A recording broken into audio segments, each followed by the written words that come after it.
Fala pessoal, tudo bom? Aqui Márcio Martino, do canal Márcio Martino. Vamos lá. Como eu prometi aí, vou tentar fazer um aulão do concurso da GCM Rio Preto.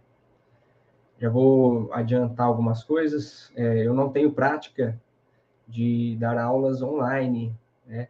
Eu sou professor, sou instrutor da IGP, né, da Guarda Municipal também, em algumas matérias, mas nunca dei aula online, só fiz alguns vídeos. Eu até adquiri aqui um programa na internet para poder filmar e conseguir passar os slides aqui, mas eu não tenho essa prática, então eu vou tentar dar o meu máximo, é claro, e vamos ver o que dá, beleza? Só quero dar alguns recados antes de começar a aula. O primeiro deles é que é óbvio que essa aula aqui ela é um resumo de algumas matérias, não seria possível abordar tanta coisa, né, em relação ao concurso, que tem um edital bem extenso. Então, ela vai só relembrar agora, nessa reta final, alguns pontos. Vou tentar ajudar aqui com algumas partes da legislação, né? E vamos ver se eu consigo gravar isso uma vez só ou se eu vou ter que dividir em alguns vídeos. Talvez eu dê algumas pausas aqui para pensar um pouco, voltar na questão aqui importante. O que mais? Quero que você se inscreva no canal, você que está aqui acompanhando. A gente tem um canal com muitos podcasts, vídeos sobre segurança pública.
Pessoal, eu tive um problema aqui técnico.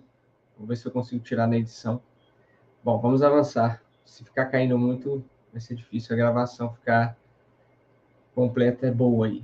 Vamos lá, vamos tentar. Bom, eu estava falando que vai ser a parte de legislação e a gente vai começar, vou começar explicando algumas coisas que não caem diretamente na matéria, mas vão te ajudar a entender a parte de legislação e talvez, quem sabe, dar um chute correto, porque tem uma certa hermenêutica da lei. Beleza? Então vamos lá. Concurso GCM Rio Preto. Meu currículo aí, vou passar rapidamente. Sou graduado em Comunicação Social, pós-graduação em Ciências Humanas, pós-graduação em Segurança Pública e em Direito Público. Sou inspetor da GCM há 12 anos, sou presidente da Associação dos Guardas, instrutor de algumas matérias aí na Guarda, já participei de projetos sociais, palestras em escolas, fui temporário na PM, criei o hino da GCM, que até hoje não está em lei, infelizmente, ganhei algumas medalhas aí, apresentador do Policast. Sou educador da IGP, de algumas matérias aí, vocês podem ver. O que é o Estado? O Estado, ele, ao contrário do senso comum, né? O Estado que se fala, o Estado de São Paulo, o Estado do Rio de Janeiro, o Estado da Bahia, eles são estados, digamos assim, com letra minúscula, são apenas Estados-membros. O Estado que se refere à Constituição é um Estado que ele abrange um governo. Então, o Estado ele tem governantes, ele tem partes jurídicas, ele tem partes políticas, ele tem um território, ele tem um povo e objetivos determinados. Esses objetivos vêm da Constituição, certo? Então, o Estado, ele abrange, por exemplo, a União, né? Ele abrange os Estados-membros e os municípios. Todos esses entes federativos, eles têm uma governança, um governo, né? E ele detém o poder, principalmente na segurança, o que ele detém é o poder da violência, não no sentido negativo, mas no sentido de analisar e decidir o que é melhor para o coletivo e não para o individual, sempre prisando o coletivo ao invés do individual. E aí, o que é uma Constituição? Uma Constituição é algo que foi promulgado lá atrás, né? As constituições não são de hoje, a nossa Constituição atual é de 88, mas ela já existiram outras constituições. E ela é o regramento máximo de uma democracia, de uma república. O que está escrito na Constituição não pode ser desobedecido. Todas as outras leis que vêm depois da Constituição têm que obedecer às regras da Constituição, certo? A gente vai entender isso aos poucos aqui. Existia antigamente um Estado antigo que servia apenas para definir alguns territórios, para fazer a segurança da população, mas ele se limitava a proteger a propriedade e fazer a segurança. Não é como hoje em dia, que o Estado Novo, né, que eu coloquei a comparação ali, que tem muito mais deveres, né, de proporcionar saúde, educação, e muitas outras coisas. Então, se a gente for comparar lá atrás, a vontade, né, que era na época da democracia, olha, temos um rei, um soberano, um imperador, que decide o que é melhor, né, pela vontade. E comparado com hoje, com uma constituição, com uma democracia, uma república, essa vontade não existe. Ela precisa estar tudo em leis. Precisa existir uma burocracia do Estado para que as coisas aconteçam. Definições de anteriores, né? Regras que precisam ser cumpridas e que não podem afetar a população. Eu não posso, como um presidente da República, um governador, um prefeito, decidir uma coisa da minha cabeça. Eu tenho que passar por crivos, né? Legislações, poderes. Então, eu tenho que ir para o legislativo. Posso estar sujeito a ser avaliado pelo judiciário. Então, o prefeito ele não pune, por exemplo, alguém como um rei poderia punir por vontade dele, por uma atitude. As pessoas têm que passar por um processo. Estou dando exemplos aqui para a gente melhorar essa conversa. Então, existem as garantias fundamentais, e aí eu começo a entrar um pouco na matéria da prova, né? O artigo 5º da Constituição, ele traz a maioria dessas garantias fundamentais. São garantias que o cidadão tem para que os seus direitos não sejam feridos. Né? Uma proteção. E aí a gente vai ver tudo isso durante o artigo 5º, principalmente. E aí lá atrás os direitos humanos, que são direitos que estão sendo... que a raça humana, a luta do ser humano, tem em todos os lugares. Por exemplo, hoje nós temos... Hoje eu digo, mas de muitos anos atrás, né? Temos órgãos internacionais que vão prisar, né, priorizar os direitos humanos. Então, vão ter tortura, por exemplo, pena de morte, abusos de poder, todas essas leis que até caem também no concurso, em concursos como abuso, né, a lei de abuso da autoridade, direito à transparência, né, no caso, uma lei de orçamento, uma lei de transparência, são todos direitos do cidadão, direitos humanos, direitos de ter uma casa, direitos de ter uma saúde pública, enfim, vamos avançar. O que é uma federação? Para a gente saber o que é uma federação, a gente tem que saber o que é uma confederação. Uma federação é para a gente entender que o Estado, né, que eu digo, o Estado nesse conceito amplo, ele traz como cláusula pétrea a federação, que é você não poder separar os estados. Então, no Brasil, né, outros países pode ser diferente, apesar que todos hoje estão se adequando a isso, o Estado ele só tem uma certa autonomia de fazer coisas, mas ele não tem soberania. Né? O que significa isso? O Estado, membro, São Paulo, Bahia, ele não toma decisões em todos os assuntos. tem assuntos que são privativos da União, por exemplo, legislação de trânsito. Não se pode ter regras de trânsito exclusivamente para um estado, por exemplo, o estado do Rio de Janeiro, o estado de São Paulo, como diferente de outros estados. Não pode ter pena de morte num estado e no outro não. Essa federação, ela une os estados em uma certa coerência, né? Diferente, por exemplo, dos Estados Unidos, onde os estados têm mais autonomia, né? Eles podem ter regras diferentes.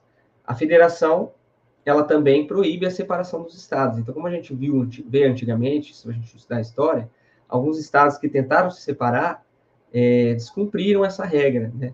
Então, na Constituição traz, não pode existir separação. Nenhum estado vai poder se separar, né? Nenhum estado membro, Bahia, Sergipe, Pernambuco, Rio Grande do Sul, como já aconteceu revoltas, querendo se separar, não vão poder se separar, porque o estado são todos os estados do Brasil, certo? E o que é uma república? Uma república, ela tem um conceito muito parecido com a democracia, mas o que interessa para nós aqui agora é que eu vou comparar a república com, por exemplo, uma monarquia. Uma república, o poder emana do povo, a gente decide as coisas, e temos que ter representantes eleitos, certo? Em todos os âmbitos. Então, a gente elege, nas eleições que estão aí próximas, por exemplo, os prefeitos, vereadores, deputados, né?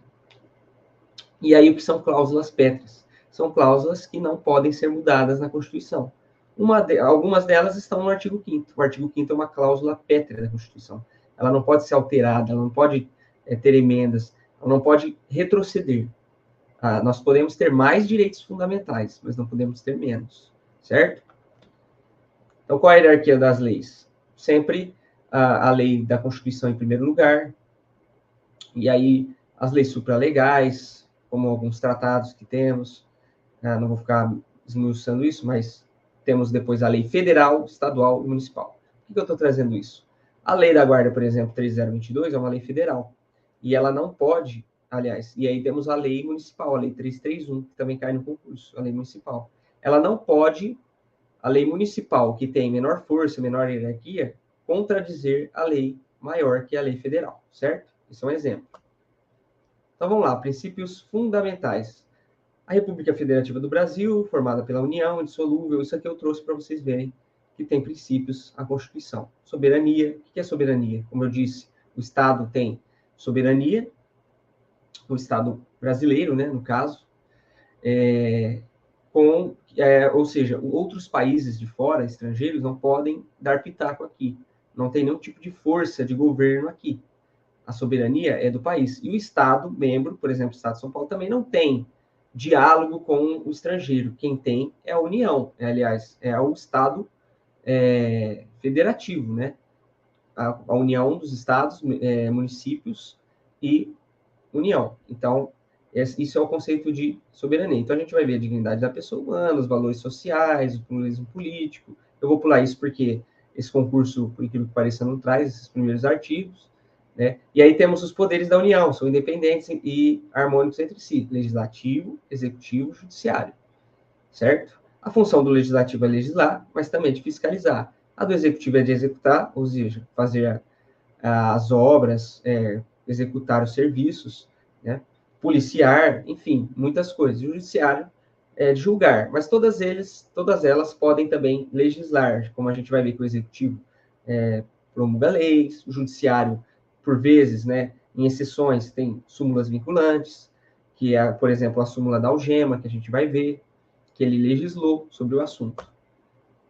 E os objetivos que eu falei que o Estado traz estão no artigo 3º, tá? E o que o Brasil, o Estado brasileiro quer?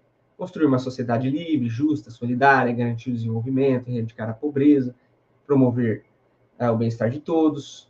Esses são os objetivos. E aí a gente chega no artigo 5º, e eu vou passar alguns que eu considero importantes, que caem bastante em provas. Artigo 5º, são todos iguais perante a lei, né? De qualquer natureza, brasileiros, estrangeiros residentes no país, e aí a proteção da inviolabilidade do direito à vida, liberdade, igualdade, segurança, propriedade.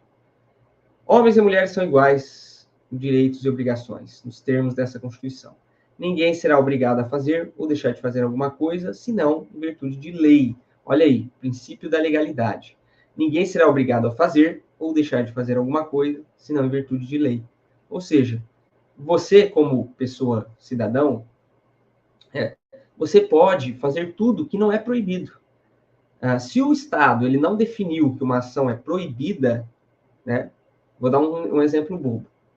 O Estado não disse que tomar suco de laranja é proibido. Então eu posso tomar, certo? E depois ninguém pode me julgar porque eu tomei. O rei, né, digamos assim, entre aspas, o prefeito, o presidente, ele não pode falar, escuta, você é culpado de um crime, você tomou suco de laranja, eu não gosto disso. Ele não pode, porque isso não estava em lei, né? Ele só pode te cobrar algo que está definido em lei antes, certo? É isso que traz aqui. Ninguém será submetido à tortura, nem a tratamento desumano ou degradante. Esse é um direito absoluto da Constituição. A gente vai ver que nem o direito à vida é absoluto, pois em guerras a Constituição traz que pode acontecer penas de morte. Já a tortura, em nenhum momento, vai se permitir em nenhum lugar do mundo, a não ser nas ditaduras, né? Então, vamos lá. Eu grifei algumas coisas importantes de alguns artigos. A casa é asilo inviolável do indivíduo e ninguém nela poderá penetrar sem consentimento do morador, salvo em caso de flagrante delito ou desastre, ou para prestar socorro durante o dia por determinação judicial. Esse é um artigo que cai bastante. Então, a casa ela é asilo inviolável, então ninguém pode entrar na sua casa, essa é a regra. E aí ele traz algumas exceções. Então, a gente vê lá no texto, salvo em caso de flagrante, ou seja, se alguém comete um crime, uma contravenção, e aí o policial vai poder entrar na casa numa exceção. O indivíduo matou alguém, furtou, tentou fugir para dentro de uma casa, estava traficando, tentou fugir para dentro de uma casa, ou tem provadamente, um delito dentro da casa, uma droga, uma arma de fogo, está em flagrante, então poderá entrar nesse caso. Caso de desastre, né? Então, temos um exemplo aqui em Rio Preto. O trem descarrilhou, aconteceu um desastre.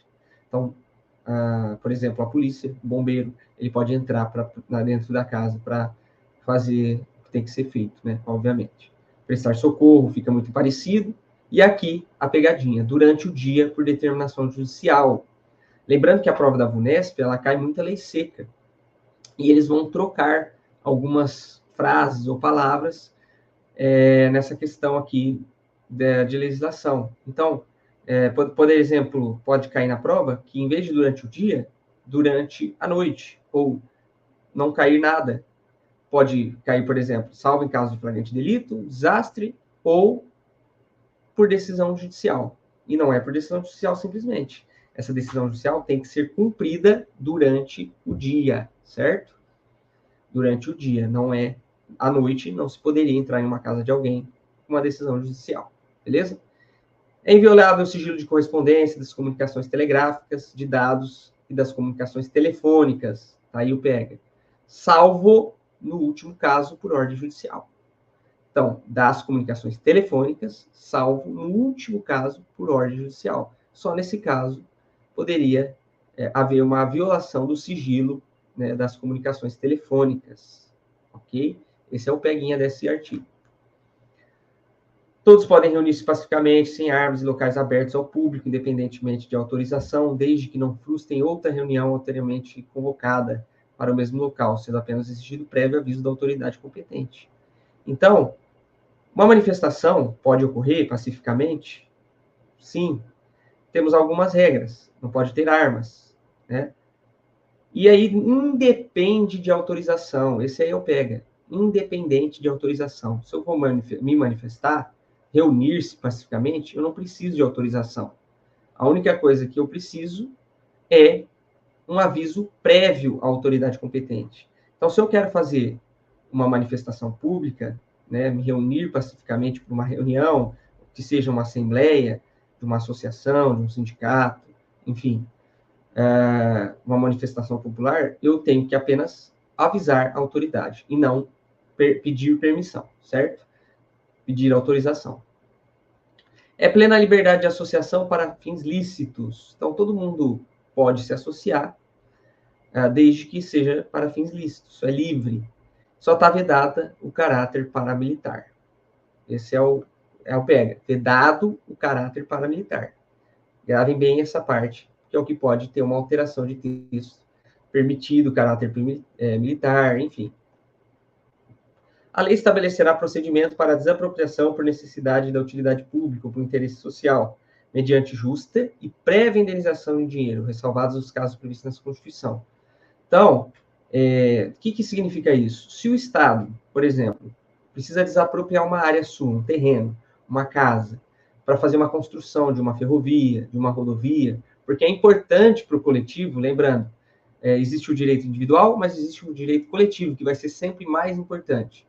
Ele precisa, para desapropriar, ter um interesse social, né? E para desapropriar, ele precisa te pagar, ou seja, precisa te dar uma indenização justa. Ela não pode te dar uma indenização um valor injusto, abaixo do que vale.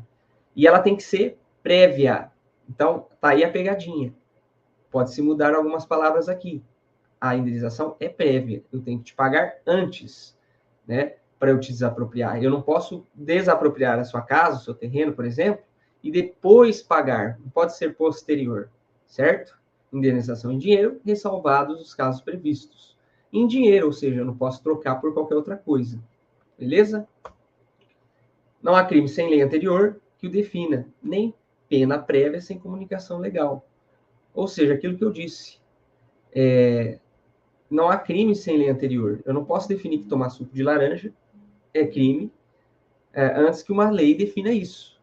Nem pena prévia sem combinação legal, A lei não retroagirá, salvo para beneficiar o réu. Então, vou dar um exemplo daquilo que já aconteceu no Brasil. Já foi crime o adultério, ou seja, o marido trair a esposa ou a esposa trair o marido. Isso já foi crime, certo?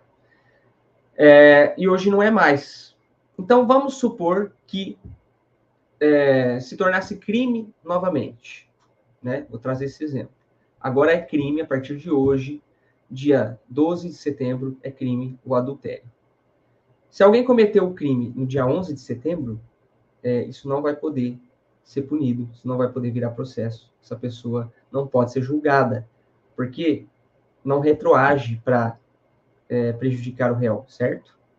Agora, na época em que era adultério, era crime, e passou a não ser mais, ou seja, a lei trouxe extinguiu a pena para o adultério, todos aqueles que cometeram adultério antes vão sim se beneficiar, porque para beneficiar o réu, a lei pode retroagir, correto? Nenhuma pena passará da pessoa por condenado, podendo a obrigação de reparar o dano e a decretação do perdimento de bens ser, nos termos da lei, estendidas aos sucessores e contra eles executados. Bom, não vou ler todo o artigo, vou tentar explicar de forma direta. Nenhuma pena passará à pessoa do condenado, ou seja, ninguém comete um crime e os parentes, por exemplo, vão pagar por aquilo. Meu pai matou alguém, mas eu não consigo punir meu pai morreu, eu vou passar a pena para o filho. Isso não existe. Na esfera penal, isso não existe, certo? E na esfera civil, por exemplo, o meu pai tinha uma dívida muito grande. Vou trazer números. O pai devia 500 mil reais, certo? E ele tinha lá, no nome dele, apenas 400 mil reais. Quando ele falece, né, esses 400 mil reais que ele tinha vão para as pessoas que ele estava devendo, certo? Os 100 mil que ficaram, né, ele ficou devendo ainda 100 mil, eu não posso pagar. Por quê? Porque eu não posso pagar uma dívida que não é minha. A herança era dele, ia passar para mim. Foi para pagar a dívida. Sobrou, mas essa dívida não passa para ninguém, ela é extinguida. Porque eu não posso pagar uma dívida que não é minha, certo? É mais ou menos isso que diz aqui. A prática de racismo constitui crime inafiançável e imprescritível, sujeito à pena de reclusão. Então, racismo, gente, você lembrar, é um dos únicos crimes que tem isso. Ele é inafiançável e imprescritível. O que pode cair na prova é mudar isso. Então, lembre-se, racismo inafiançável e imprescritível. Não haverá pena de morte, salvo em caso de guerra. Olha lá, não haverá penas de morte, salvo em caso de guerra. Então, não existe pena de morte na Constituição. Porém, existe uma única exceção, tá? Não existirá pena de caráter perpétuo, em nenhuma hipótese. Não existirá trabalho forçado. Você não pode forçar um preso, por exemplo, a trabalhar. Ele tem que querer trabalhar. De banimento, ou seja, expulsar uma pessoa brasileira daqui, isso não existe, não pode acontecer. Mesmo que ela cometa um crime fora e venha para cá, ela não pode ser banida daqui. Ou cometido um crime aqui e ser banida para outro país. E nem penas cruéis, né? Ou seja, penas de tortura, enfim. Ninguém será considerado culpado até o trânsito em julgado de sentença penal condenatória. Ou seja, se eu estou sendo acusado de um crime, eu só posso ser culpado, considerado culpado, quando todas as instâncias tiverem sido finalizadas, quando o trânsito em julgado, o processo estiver finalizado. Então, eu não posso ser chamado, por exemplo, de ladrão, mesmo que eu roubei, né? Por isso que quando a gente vê matérias no jornal, na televisão, fala suspeito do crime tal, suspeito do crime tal. A pessoa é suspeita, mesmo que tenha filmagens, tudo muito claro, ela foi presa em flagrante, mas ela só é considerada realmente culpada quando o trânsito em julgado finalizar, certo? Aos litigantes em processo judicial administrativo são assegurados contraditório e ampla defesa, ou seja, não podemos, como antigamente já existiu, se a gente voltar nos tempos, você condenar alguém por vontade, por um processo muito simplório. Não, ele precisa existir ali o contraditório e a ampla defesa, né? Que é a pessoa ter chance de se defender, de contradizer, de rebater as suas acusações, né? Uma ampla defesa é uma defesa em vários âmbitos, né? Ou seja, num processo, seja judicial ou administrativo, eu tenho que ser julgado por várias pessoas, não apenas por uma, tem que ser pessoas ilibadas, pessoas que não têm raiva de mim, por exemplo, tem que ter algumas instâncias, então não posso simplesmente fazer uma defesa e não poder recursar para outro lugar, né? Vou dar um exemplo do processo administrativo. Quando eu estou sendo acusado de ter feito algo errado, ter ferido uma lei, né? Eu tenho que me defender na sindicância para uma turma de pessoas, depois no processo administrativo para outras pessoas, depois eu posso recorrer ao secretário, ao prefeito, naquela decisão. Então, isso é uma ampla defesa, né? O contraditório, eu poder me defender, apontar provas de que, olha, não fui eu que fiz isso, ou não foi bem assim, né? Então é isso. Não haverá prisão civil por dívida, salvo a do responsável pelo inadimplemento, nossa, que enroscada, hein? Voluntário e inexcusável de obrigação alimentícia do depositário infiel. Pessoal, aqui está um artigo que talvez não caia porque ele traz um pouco de confusão. Não existirá a prisão civil, ou seja, eu só posso ser preso por crime, né?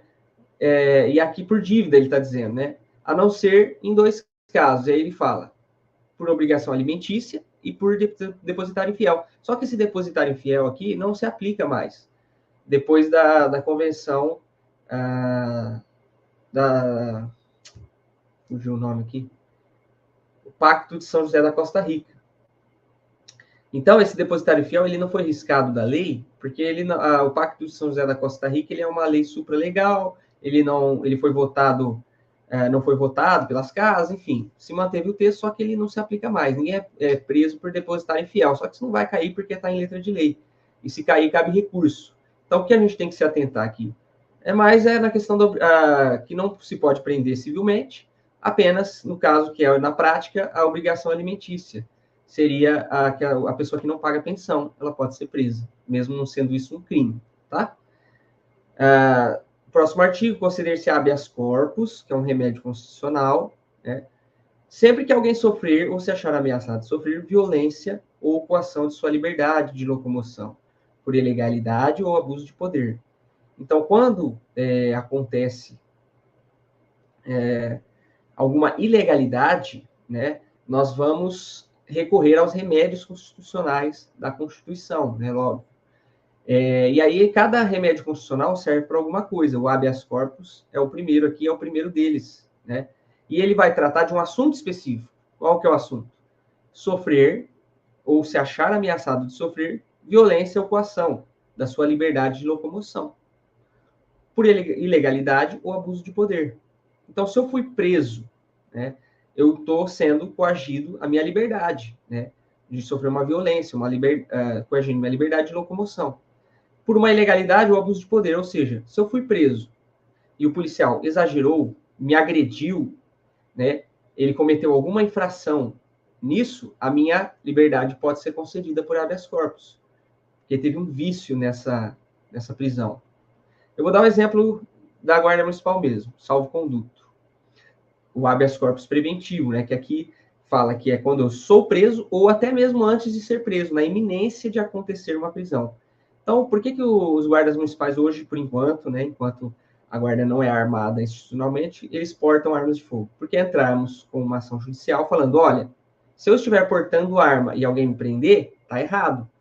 Isso pode acontecer. Então, eu entrei na justiça falando, olha só, a lei fala que as guardas municipais podem portar armas com mais de 50 mil habitantes, aliás, com mais de 500 mil habitantes fora de serviço, certo?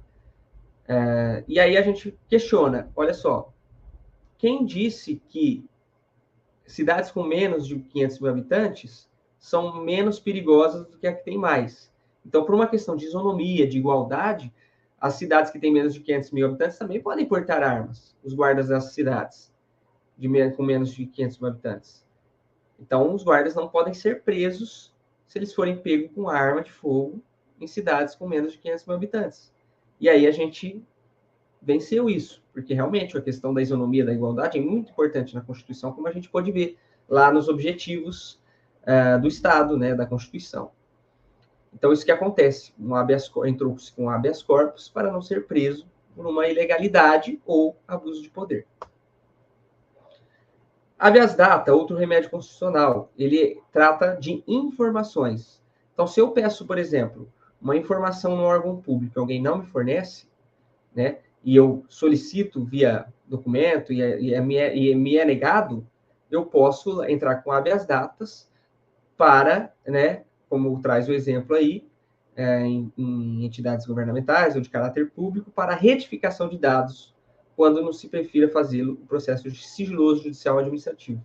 Ou seja, eu tenho direito a saber coisas sobre mim, o órgão público ele é obrigado a me fornecer informações sobre mim, e se tiver algo errado, eu tenho direito que seja retificado. Por exemplo, consta lá na minha capivara que eu cometi um crime, sendo que eu não cometi. Então, eu tenho o direito de entrar com habeas datas e falar, corrija, tira essa informação do meu prontuário, do meu relatório, dos meus antecedentes criminais. Então, estou trazendo um exemplo aí. Considere-se mandado de segurança para proteger direito líquido e certo. Aqui é importante, a parte importante está aqui, deixei em vermelho. Deve-se conceder mandado de segurança para proteger direito líquido e certo. Não, por exemplo, como o habeas corpus, que fala de proteger o direito à liberdade de locomoção. Então, aqui é direito líquido e certo. Não aparado por habeas corpus ou habeas data, quando responsável pela ilegalidade ou abuso de poder, por autoridade pública ou agente pessoa jurídica, por exercícios na atribuição do poder público. Certo? Então, mandado de segurança é importante gravar que é direito líquido e certo, não aparado por habeas corpus ou habeas datas. Beleza? Conceder-se a mandado de injunção sempre que falta de norma regulamentadora torna inviável o exercício de direitos e liberdades constitucionais inerentes à nacionalidade, à soberania e à cidadania. Então, quando existe um ferimento de alguma proteção individual, um direito, uma garantia, esse mandado de injunção, que é um outro remédio constitucional, ele vai trazer, ele vai obrigar o Estado a normatizar ou a te conceder o direito por falta de norma. Então, vou dar um exemplo que, antigamente, os guardas municipais entravam com mandado de injunção pedindo aposentadoria especial, porque a norma não traz aposentadoria especial para os guardas municipais. Não existe uma lei que trata disso. E na concepção do guarda, ele tem direito, porque ele trabalha sob risco, sobre insalubridade. Então, ele tem que ter a aposentadoria especial. Então, você entrava com mandado de injunção, né? Alguns policiais antigamente também entravam com isso, quando não tinha norma, para aposentar, porque não existe uma lei que regulamenta essa norma, essa falta de norma. Por vezes isso aconteceu, hoje não se acontece mais, porque por uma decisão judicial do STF, ele diz que não é o caminho, mas eu estou trazendo um exemplo bem claro que pode acontecer em qualquer outro âmbito. Faltou uma norma, né? Você entra falando, olha, a lei não trata, mas eu tenho esse direito. E aí, esse é o mandado de injunção. Qualquer cidadão é parte legítima para a procuração popular que vise anular ato lesivo ao patrimônio público ou de entidade de que o Estado participe, à moralidade administrativa, ao meio ambiente, ao patrimônio histórico e cultural. Então, isso aqui é meio decoreba, né? É um pouco decoreba. Nós estamos falando aqui de ação popular, que é um remédio constitucional de ação popular. Quem que é parte legítima, né, para entrar? Qualquer cidadão, é decoreba. Só que tem que tratar de ato lesivo, aí tem que decorar, de patrimônio público, de entidade que o Estado participe, à moralidade administrativa, ao meio ambiente e ao patrimônio histórico e cultural. Isso aqui é pura decoreba. Pode-se tirar alguma palavra dessa, pode-se mudar alguma coisa, certo? Ficando o autor, salvo comprovada a má-fé, isento de custas judiciais e do ônus da sucumbência. Então, o autor que entra com essa ação popular, ele não tem custas, certo? Judiciais. Nem o ônus de sucumbência. É de graça. A não ser que ele está entrando com a ação por má fé, sabendo que aquilo é errado. Beleza? Artigo 37, um artigo muito importante da Constituição, cai bastante na prova, e são princípios, né, da administração pública. Coisas que a administração pública tem que cumprir. Eu acho importante, porque todas as leis administrativas, elas seguem esses princípios. É como na sua casa. O seu pai falar de princípios, a sua família tem princípios. Olha, aqui não admitimos gente desonesta, aqui não admitimos isso, aquilo outro, né? Vou dar um exemplo engraçado para você decorar, só que não tem nada a ver, mas é só para decorar. Aqui em casa tem que dar descarga na privada, certo? Quando vai no banheiro, né? Então a gente aprende isso quando é criança, são princípios, né? E aí, todas as regras, a partir disso, tem que seguir esses princípios. Então, estamos lá. Administração pública, direta e indireta, de qualquer dos poderes, do Estado, do Distrito Federal, dos municípios, obederá os princípios da legalidade, impessoalidade, moralidade, publicidade e eficiência. Então, vamos falar um pouquinho disso. Eu trouxe aqui um quadro, não sei se vai ser possível ver, né? Vou tentar aumentar aqui, ver se entra. Isso aí. Então, eu vou olhar aqui na TV para eu conseguir ler. Tá aí os princípios: legalidade, pessoalidade, moralidade, publicidade e eficiência. É o LIMP. LIMP, quem está estudando para concurso há algum tempo sabe que isso resume bem para você gravar. Como que eu vou gravar? As primeiras letras. Então, legalidade, L, impessoalidade, I, moralidade, M, publicidade, P e eficiência, E. LIMP, certo? L-I-M-P-E. LIMP, certo? E aí você lembra, opa, LIMP, então tem alguma coisa com L, com I, com M, com P e com E. E aí eu vou tentar destrinchar para você lembrar bem. O princípio da legalidade é aquele princípio que a gente vem falando até agora, né? É um princípio que nós temos que estar submissos à lei. Nós não temos decisões por vontade própria. Nós temos que cumprir a lei, tem que ter leis antes para definir os nossos atos, tem que ter uma lei antes, eu não posso ser punido antes de ter uma lei, né? E os direitos coletivos estão acima dos individuais. Então, essas leis são criadas para privilegiar os direitos coletivos, certo? Isso é o princípio da legalidade. Então, o segundo princípio, impessoalidade, né? Um tratamento igual a todos os cidadãos, e cidadãs. Atuação sem favoritismos, certo? Então, eu sou guarda municipal, vou atender um acidente de trânsito, e aí eu vejo lá o acidente, eu tenho que ser muito técnico para fazer o meu boletim de ocorrência. Eu não posso, no meu boletim, emitir opiniões, certo? Esse aqui estava certo, esse aqui estava errado. Eu tenho que me limitar ao fato. Esse carro bateu atrás desse, bateu nessa coluna, né, nesse cruzamento, tinha um pare, tinha uma sinalização semafórica. Eu vou contar os fatos, sem tomar um lado, certo? Eu não posso, por exemplo, também, um funcionário, por exemplo, um atendente num posto de saúde, estou lá atendendo uma fila de pessoas, eu não posso ver o meu amigo lá no fim da fila e por ele ser meu amigo, né, eu passar ele na frente de todo mundo, porque eu estou sendo pessoal, eu estou colocando o meu interesse pessoal na frente do interesse coletivo. Eu não posso privilegiar ninguém. Eu tenho que atender conforme as regras, a fila, né? Estou trazendo exemplos para ilustrar melhor. A moralidade, né, a preservação da ética. Então, um agente público, ele tem que ser ético. Mesmo que não esteja em lei alguma coisa, ele tem que ter essa moralidade. Ele não pode agir de forma que a maioria, por exemplo, dos brasileiros acham errado, né? Isso é a questão moral, da moralidade.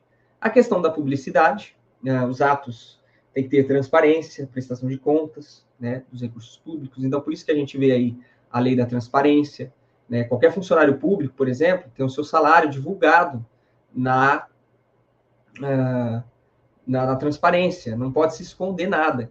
Quando o agente público, o ente público, ele vai fazer, por exemplo, uma compra, a prefeitura vai fazer uma compra, ela tem que divulgar, fazer licitações, divulgar esses atos. Quando ela vai contratar alguém, né, por exemplo, vai contratar alguém, vai abrir um concurso, vai contratar esses guardas municipais que vão passar no concurso, você que está assistindo a aula aí, vai falar amém agora, amém, igreja, vou passar no concurso. Quando vocês forem contratados, né, você tem que ser publicado em diário oficial, né? Esse é o princípio da publicidade. Olha, estamos fazendo isso, não pode ser feito nada às escondidas. Temos que prestar contas. Quanto o município gastou na obra tal? Isso tem que ser divulgado. Esse é o princípio da publicidade, beleza? E o princípio da eficiência, que é a execução com qualidade e um bom orçamento público. O que é a eficiência? Eu vou dar um exemplo que eu dou para trazer para uma linguagem simples. Eu vou lavar uma louça, certo? Eu tenho um vidro de detergente para lavar essa louça. Eu posso lavar essa louça com panelas, copos e pratos e garfos e talheres com o vidro inteiro de detergente, desperdiçando. E eu posso lavar com um pouco de detergente. Usando a bucha ali, eu ponho um pouco de detergente. Com aquele pouquinho, eu consigo lavar. No final, o resultado vai ser o mesmo. A louça vai estar igualmente limpa. Só que um foi eficiente, usou poucos recursos. O outro não foi eficiente. Então, a eficiência tem a ver com isso. Com a velocidade que eu estou prestando o serviço, com a eficiência, com a qualidade e com a economia de recursos. Então, o Estado brasileiro ele tem que ter eficiência. Beleza? Artigo 144 da Constituição. Opa, finalmente aquela que trata da segurança pública. Vou aqui voltar para a nossa tela menor. A segurança pública é dever do Estado. Opa, dever do Estado. Lembra que eu falei do Estado no início? Ia servir agora? Muitos que não estudam a lei, ou pelo menos querem divulgar informações erradas, falam que a segurança pública é dever do Estado, como se fosse o Estado membro, o Estado de São Paulo, né? A segurança é dever do Estado só da Polícia Civil e Polícia Militar, que são polícias do Estado, né? Isso é uma falácia, uma mentira, porque o Estado, com letra maiúscula que nós estamos vendo aqui, ele é o Estado de todos os entes federativos. Então, a segurança pública é dever do município? O município é Estado também. É dever do município, certo? Assim como a gente vai ver em artigos da Constituição falando que a educação é dever do Estado. A saúde pública é dever do Estado, e ninguém questiona isso, né? A saúde pública, por exemplo, traz lá as UPAs, UBS, que são administradas pela prefeitura, as farmácias, né, as escolas municipais, no ensino fundamental, são administradas pelo município, porque é dever do Estado, mas dever do Estado em entes federativos. Eu sempre trago esse exemplo. A Polícia Federal, ela é do Estado, membro? Não. Ela é da União. E ela não tem o dever de fazer segurança pública? Está aqui, Polícia Federal, o primeiro da lista. E é da União, não é do Estado membro. E qual é a obrigação da segurança pública do Estado? Então, essa é a maior prova disso. Então, vamos lá. Quais são os agentes responsáveis pela segurança pública? Que é direito também, responsabilidade de todos. Ou seja, além de ser dever do Estado, é direito e responsabilidade de todos. Exercida para a preservação da ordem pública, incolumidade das pessoas, do patrimônio e tal. Então, vamos lá. Primeiro, Polícia Federal. Isso aqui é decoreba. Polícia Rodoviária Federal, Polícia Ferroviária Federal, que eu sei que ninguém viu, é que nem Cabeça de Bagre, Lombardi do Silvio Santos, ninguém viu, mas existe, está no nosso regramento. A Polícia Civis, certo? E as polícias militares e corpos de bombeiros militares. E as polícias penais, de acordo com a emenda, né? A Polícia Penal era agente penitenciário, passou para o caput da Constituição como uma polícia penal, certo? Esses são. E aí a gente vem lá na nossa querida guardas municipais, a melhor de todas. Brincadeira, mas uma parte importante da segurança pública. Os municípios poderão constituir guardas municipais destinadas à proteção dos seus bens, serviços e instalações, conforme dispuser a lei. Está no parágrafo 8º. Parágrafo. Está no artigo 144? Está. É um órgão de segurança? É um órgão de segurança. A DPF 995, por exemplo, decidiu muito claramente sobre isso. É um órgão de segurança. Não está no CAPT, a briga aqui pela PEC 57, estou até com uma camiseta aqui, ó, PEC 57 da Polícia Municipal, é que vá com o nome Polícia Municipal para o CAPT, para reforçar essa ideia de Polícia Municipal. Mas está aqui no parágrafo, os municípios poderão construir guardas municipais destinados à proteção dos seus bens, serviços e instalações. Repare, não está dizendo patrimônio público, está dizendo bens, serviços e instalações. Depois o pessoal resume em patrimônio público, coisa que fica um conceito muito vago, muito pobre, né? Muito parco. Os bens, o que são os bens? Né? Qual o maior bem do ser humano? Não é a vida? Né? Se a gente procurar no Código Civil os bens, você vai ver lá muitas coisas. Serviços, né? Então, um médico, um professor, um fiscal de postura está lá prestando um serviço, você tem que proteger para que esse serviço funcione, né? Nas UPAs, nas escolas. E as instalações, aí sim, os prédios, enfim, todas as próprios municipais e tudo. Só que, além dos bens, serviços e instalações, o mais importante são as pessoas que circulam, né, nos bens, serviços e instalações. Ou seja, eu não posso estar numa escola, por exemplo, entrar um bandido lá na escola, atirando em todo mundo, e eu falar, não, as pessoas eu não protejo. Eu olho só a parede. Se esse bandido não roubar um carro da prefeitura, que é um bem, né? Se ele não destruir a parede da escola, eu não faço nada. Eu deixo as crianças e os professores levarem tiro, morrerem, e eu não faço nada. Não é isso que trata a lei, né? Não é isso. Então, isso é muito óbvio, só que a gente tem que ficar nessa luta para provar isso, infelizmente, né? Então, vamos lá. Lei 13.022. Daí a gente vai já para um conteúdo da Guarda Municipal, das leis da Guarda, que é a que regulamenta esse artigo 144 que a gente estava aqui, ó, parágrafo 8º. Está descrito ali, conforme dispuser a lei. Qual lei? Hoje, a 13.022. Hoje eu digo, mas a partir de 2014, certo? Lá em 2014 que ela foi promulgada. Então, a gente vai ver alguns trechos, não dá para ver ela inteira, mas a gente vai ver alguns trechos da Lei 13.022. Eu vou dar uma pausa aqui só para tomar um pouco de água no banheiro e a gente já retorna.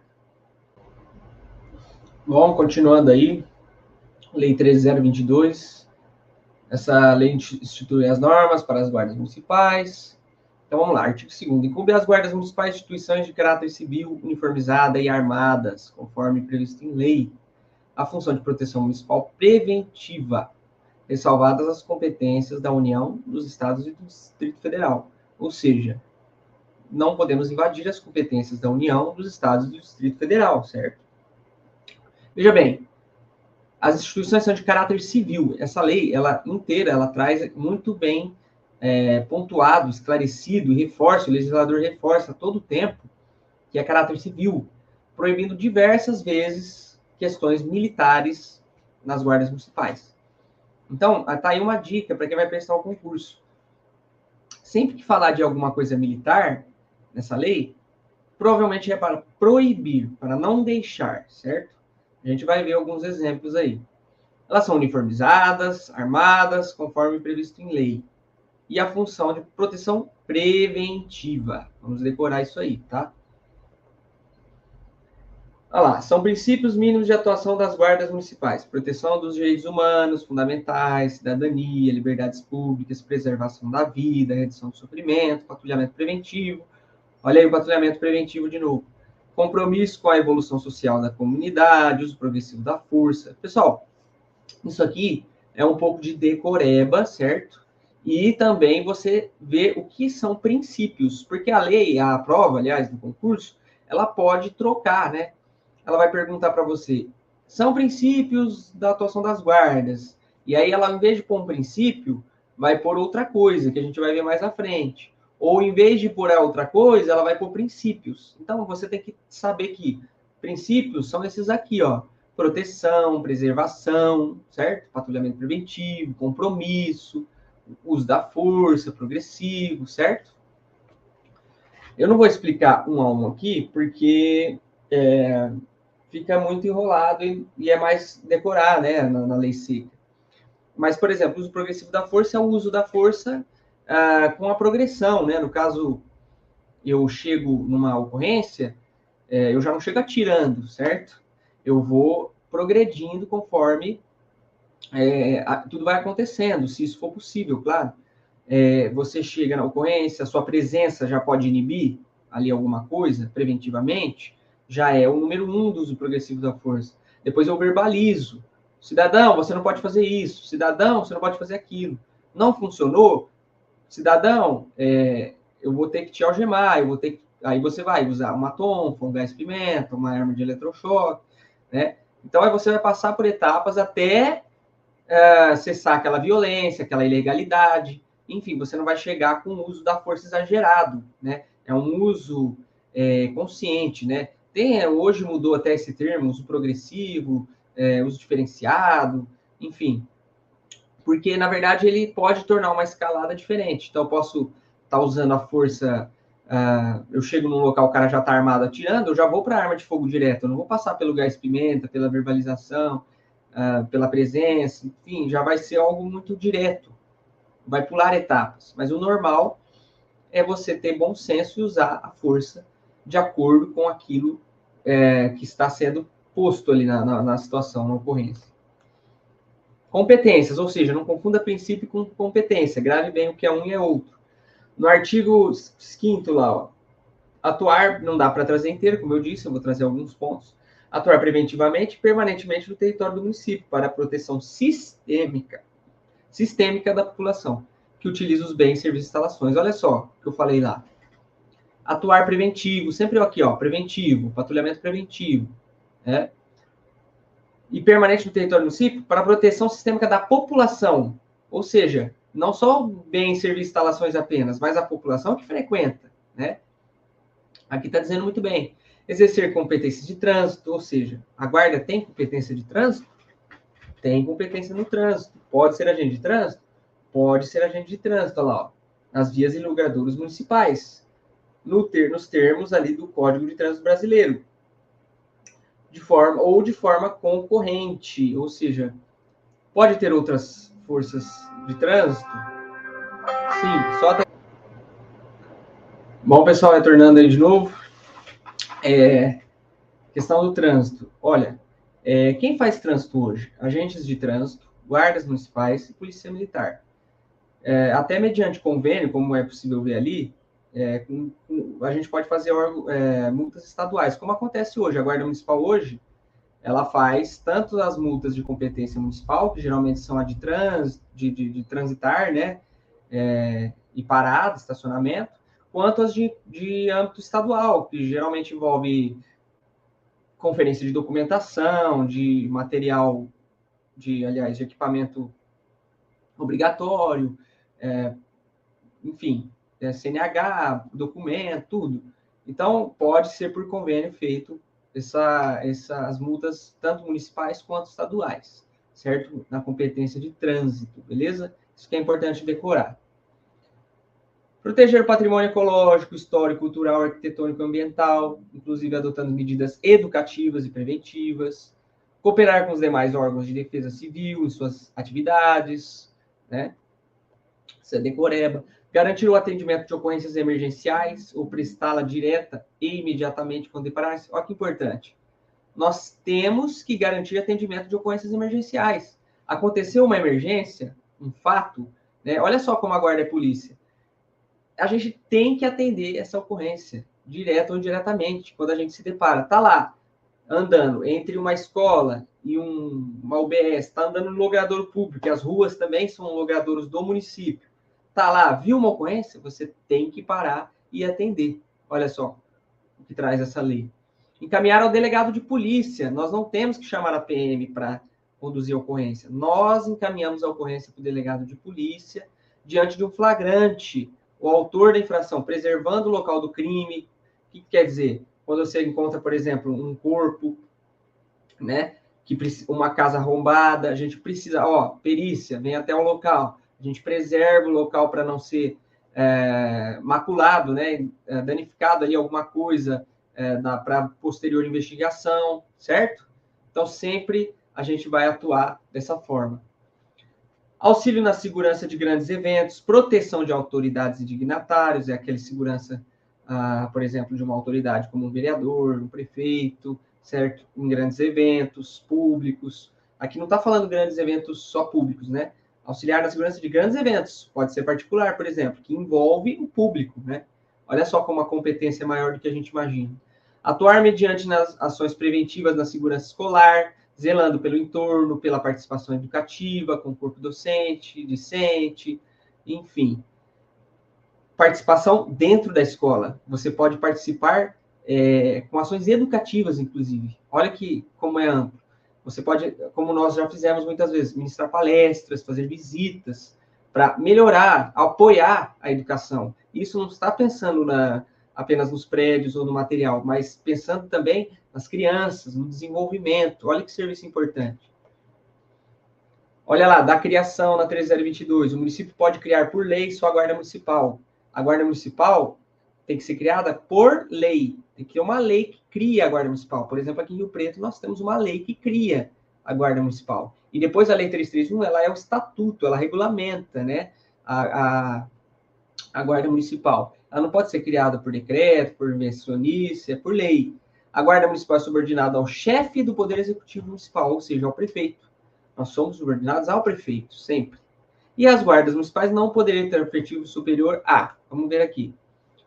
Repare, vou dar uma olhada aqui na TV que é maior. Vou aumentar aqui. 0,4% da população em municípios com até 50 mil habitantes. Até 50 mil habitantes, nós podemos chegar a 0,4% da população. E aí, para lembrar isso aqui, é só você ir fazendo uma comparação de que quanto mais habitantes temos, menor pode ser o efetivo. Então, 0,4 para 50 mil, 0,3 para entre 50 e 500 mil, e na terceira hipótese, 0,2 em municípios com mais de 500 mil habitantes, certo? Então, quanto maior a população, a porcentagem de guarda é menor. Você pode decorar dessa forma.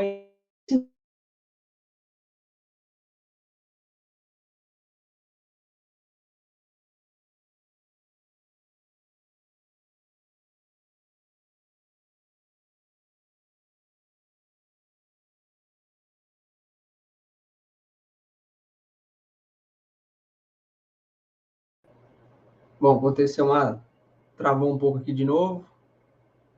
Retornando. Eu vou até finalizar esse vídeo e fazer uma parte 2, porque como tá dando alguns problemas aqui, eu tô com medo de perder a aula. Então vamos lá. Nós estávamos...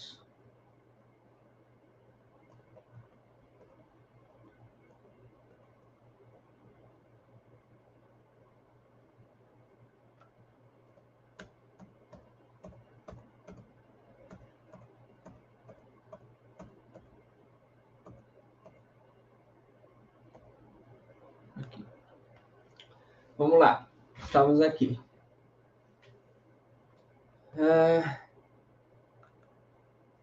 Esse número aí, ele é muito icônico, né, na questão das guardas. Por quê?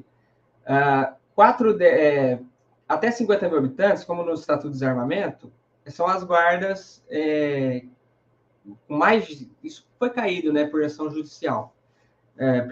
Por decisão do STF, do Alexandre de Moraes e tal. Mas, antigamente, só podia portar armas cidades com mais de 50 mil habitantes em serviço e com mais de 500 mil habitantes em serviço e fora dele. Né? Hoje não se considera muito essa questão de habitantes, mas antigamente tinha isso. Então, sempre está na questão dos 50 mil, 500 mil, você tem que decorar esse número aí. Parágrafo 1. Se houver redução da população, em censo ou estimativa do IBGE, é garantida a preservação do efetivo existente. Ou seja, se a população reduzir do município, aquele efetivo é garantido, aquele que já tem. Né? Não vai precisar diminuir para atingir essa porcentagem anterior que a gente mostrou. Vou voltar aqui. Os municípios limítrofes, eles podem, mediante consórcio público, utilizar reciprocamente o serviço da Guarda Municipal de maneira compartilhada, ou seja, os municípios limítrofes, aqueles que estão vizinhos, né, ali por exemplo, da exemplo de São José do Rio Preto, como Mirassol, Cedral, enfim, vários outros, eles poderiam, por meio de consórcio público, gravar essa palavra, eles poderiam utilizar o efetivo da guarda. Se eles fizessem um consórcio, a guarda poderia trabalhar nesses municípios menores, limítrofes, geralmente menores, né? A Guarda Municipal é formada por servidores públicos, integrantes de carreira única, plano de cargos e salários, conforme disposto em lei municipal. Ou seja, para ter uma Guarda Municipal, ela tem que ser formada por servidores públicos, não pode ser contratado de qualquer jeito. Eles têm que ter carreira, né, única e plano de cargo e salário. Tá isso aí na lei. Nem sempre tem, mas tá na lei, na prova, você se atente a isso. Que tem que ter plano de cargo e carreira, plano único de carreira, ser servidor público. Capacitação é facultada ao município a criação de órgãos de formação e treinamento e aperfeiçoamento dos integrantes da guarda, tendo como princípios norteadores mencionados no artigo 3º, tá? Então, é facultada ao município a criação de órgãos de formação. Facultada, não é obrigatório. O município pode ter um órgão de formação e treinamento e aperfeiçoamento, tá? Ou pode fazer o treinamento de outras formas, tá? Então, vamos ver lá. Os municípios, eles poderão firmar convênios ou consorciar-se visando o atendimento do disposto do caput. O Estado poderá, mediante convênio com os municípios, manter órgão de formação e aperfeiçoamento centralizado, cujo conselho gestor seja assegurada a participação dos municípios conveniados. Ou seja, olha só, vou olhar aqui que a letra está pequena. O Estado pode fazer o treinamento mediante convênio com os municípios, né? Manter esse órgão de formação e tal, e ser assegurada a participação dos municípios. E o órgão referido no segundo não pode ser mesmo destinado à formação, treinamento ou aperfeiçoamento de forças militares, ou seja, esse órgão referido no segundo aí, né, ele não poderá ser destinado à formação e treinamento pelas forças militares. Lembra que eu falei da questão dos militares? Importante decorar isso aqui. O artigo 13, controle interno exercido por corregedoria naquelas com efetivo superior a 50 servidores da guarda e a todas que utilizam arma de fogo para apurar as infrações disciplinares. Olha só o pega, ó. Isso aqui você tem que decorar bem. Como é exercido o controle interno? Pela corregedoria, certo? Só que tem um detalhe. A corregedoria existe quando o efetivo tem mais de 50 servidores da guarda. Corregedoria, quando tem mais de 50 servidores. Se a guarda for armada, olha lá, em todas que utilizam arma de fogo, se a guarda tiver 10 guardas, mas for armada, ela tem que ter corregedoria. Ou seja, resumindo, tem que ter corregedoria para todas as guardas que estão armadas. Para as desarmadas, aquelas que têm mais de 50 integrantes. Controle externo, exercido por ouvidoria independente em relação à direção da respectiva guarda, qualquer que seja o número de servidores da Guarda Municipal, para receber, examinar e encaminhar reclamações, sugestões, blá, blá, blá, blá, blá, E propor soluções, oferecer recomendações, enfim, um textão aí. Pessoal, qual que é o PEG? O controle externo precisa ser exercido por ouvidoria. E ele tem que ser independente em relação à direção da guarda, certo? Isso aqui é um dos pontos mais importantes. Em qualquer que seja o número de servidores da guarda. Não tem aquela questão de 50 servidores e tal. Beleza? Tem que ter uma ouvidoria em qualquer guarda. Olha aí, nós estávamos aqui. Os corregedores ouvidores terão mandato. Só fazer um parênteses aqui. Importante. Eu já vi prova da Guarda Municipal que caiu perguntando se o controle externo é feito pelo Ministério Público, certo? Porque o Ministério Público, ele que faz o controle externo também das polícias. Isso é uma crítica até sobre as guardas municipais, porque no Ministério Público, teoricamente, não faz controle externo das guardas, certo? Só que tem aí algumas decisões, leis que vieram depois que o Ministério Público, obviamente, pode fazer esse controle. Mas isso não interessa para nós, esquece isso. A questão é, na Lei 13.022, especificamente na Lei 13.022, não fala Ministério Público. O controle externo é exercido pela ouvidoria, certo? Pela ouvidoria. Então, você tem que decorar isso. Porque se cair alguma outra coisa e a resposta for certa, cabe recurso, né? Eu já vi essa questão de cair Ministério Público aqui, e aí tem que entrar com recurso, porque não está na Lei 13.022. E eu friso, se perguntar de acordo com a Lei 13.022. Os corregedores e ouvidores terão mandato cuja perda será decidida pela maioria absoluta da Câmara, fundada em razão relevante e específica prevista em lei. Então, aqui está falando que o corregedor e ouvidor ele não pode ser simplesmente mandado embora, certo? Ele tem que ter a saída dele por maioria absoluta na Câmara. Não é maioria simples, se atente a isso, certo? Eles estão no mandato, será decidido por maioria absoluta e tem que ter a fundada razão relevante específica. Isso aqui é para não se mandar um corregedor, um ouvidor embora por vontade política, principalmente por isso, provavelmente. Para efeito do inciso 1, no caput do artigo 13, a guarda terá código de conduta próprio, conforme se expuser a lei. Os guardas municipais não podem ficar sujeitas a regulamentos disciplinares de natureza militar. Olha só, de novo. Guardas municipais não podem ficar sujeitos a regulamentos disciplinares de natureza militar. Aqui na lei ele sempre fala da questão do caráter civil e a proibição da questão da natureza militar. Lá na questão dos uniformes vai falar a mesma coisa. Não pode ter uniforme, insígnia de caráter militar. Isso aí cai bastante, tá? Então, o que está falando aqui? Que a nossa tipo da lei, o regimento, ele não pode ter coisas militares, punições por conta de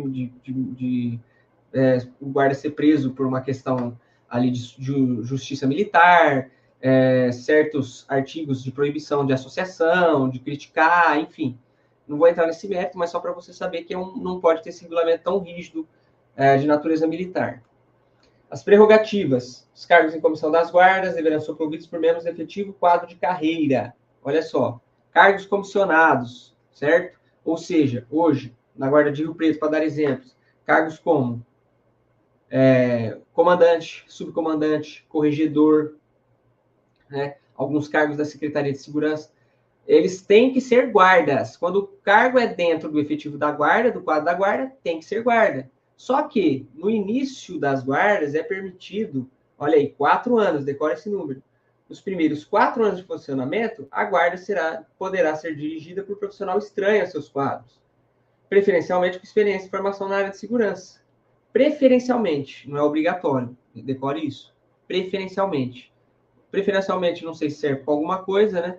Porque acaba não tendo que se cumprir, mas na lei está escrito preferencialmente, não obrigatoriamente. Com experiência e formação na área de segurança, defesa social, atendido ao disposto do caput, beleza?